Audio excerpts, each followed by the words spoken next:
राम राम। जय श्री राम। आप सबका बहुत बहुत स्वागत है, बहुत बहुत अभिनंदन है।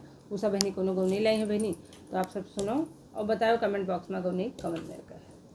बेटी के बाबा जे बर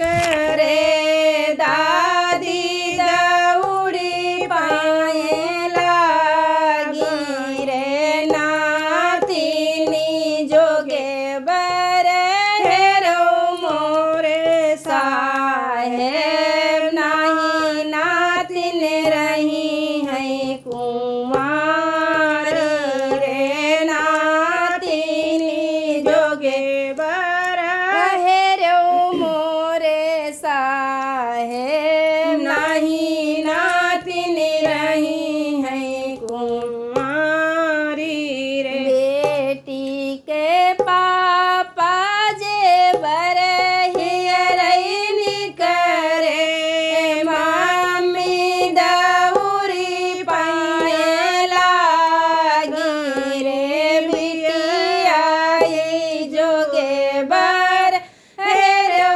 मोरे साहेब नाही बेटी रही है कुमार रे बिटिया जोगे बर हेरो मोरे साहेब नाही बेटी रही है कुमारी रे। बेटी के चाचा जे बर हियरैनी करे चाची दौरी पैया लागी रे बेटी के जोगे बर हेरो मोरे साहेब नाही बेटी रही है कुमारी रे बेटी के जोगे बर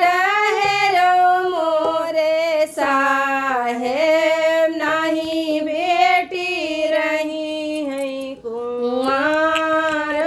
बेटी के भैया जे बर हियरैनी करे भाभी दौड़ी पाए लागी रे ननदीन जोगे बर हेरो मोरे साहेब नाही ननदी रही है कुंवारी।